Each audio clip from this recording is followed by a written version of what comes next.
一辆电动车被大火吞噬，南韩又有电动车火灾。8月16号，在京畿道龙仁市区，一辆特斯拉先是发出异常噪音后，接着开始冒烟，车主汽车脱困，大火烧了快4小时才扑灭。 어떤 분이 소화기로 이제 끄시는데 안 되니까는 한참 다들 뭐 할 수 없이 그냥 바라보고 있다가 나중에 이제 소방차가 와서 끄시는데 잘 안 꺼지더라고요. 消防队最后是用灭火毯完全覆盖，采用窒息式灭火才成功。而这样的电动车火灾已经是这个月至少第3起。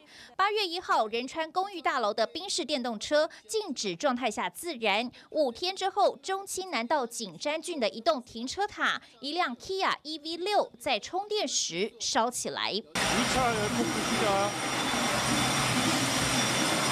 대원들 안전을 위해서 진압하겠고요. 只见消防队员不断朝汽车底盘灌水，也无法灭火。接连事故让南韩大众的电动车恐惧难以消散。 저도 집에서 전기차를 이제 끌다 보니까 그런 거 들으면 이제 좀 불안한 게 있긴 있는 것 같아요. 저희 아파트도 심지어 주차 꺼려하는 주민들도 좀 계신 것 같고. 사고 같은 것도 계속 나다 보니까 아직까지는 전기차를 사고 싶지 않은 것 같아요. 网络上讨论炸锅，有民众说太太要他退掉刚买还没签的电动车，还有人写说电动车变成了不定时炸弹吗？甚至有大楼地下停车场直接拉布条，写着电动车禁止进入。 지하 주차장은 밀폐된 특성 탓에 전기차 화재 발생 장소 가운데 가장 위험한 곳으로 꼽힙니다. 事故接二连三，原因各有不同，有静止时自燃，也有充电时起火。要从哪个环节开始检讨？很多人指出，电动车应该公开电池履历。 리튬 배터리의 화재 위험성이 지속적으로 증가하고 있는 만큼 배터리 실명제가 도입되어서 국민들의 안전을 도모해야 될 시기가 왔습니다. 光是实名制还不够，甚至包含产地和制造工厂，以及车主是否有自行更换过电池，都要能够溯源。这主要是因为先前烧掉的宾士电动车是采用大陆福能科技电池，就引发了电池产地疑虑。 배터리 제조사를 공개한 것만 가지고 모든 정보를 알 수는 없거든요. 어느 공장에서 생산됐는지도 중요한 포인트가 될 수 있습니다. 좀 더 다양한 정보가 고객에게 알려져야 되지 않을까 이렇게 보고 있습니다. 不过，韩联社也报道，在过去6年中，139起电动车火灾，有75起是和电池有关。当中，南韩 LG Energy Solution 就占了43例，南韩 SK On 22例，日本松下3例，三星 SDI 2例，大陆福能科技等企业占了5例，等于南韩国产电池出事的比例占了62%。 어디가 좋고 나쁘게 대한 결론이 아무것도 없는데 막연하게 중국은 나빠라는 논리 심어주는 거는 굉장히 위험한 거고 통상 문제를 일으키면 우리만 불리하다는 측면에서 除了电池的产地争议外，电动车到底能不能、该不该停进地下停车场，也是一大争议点。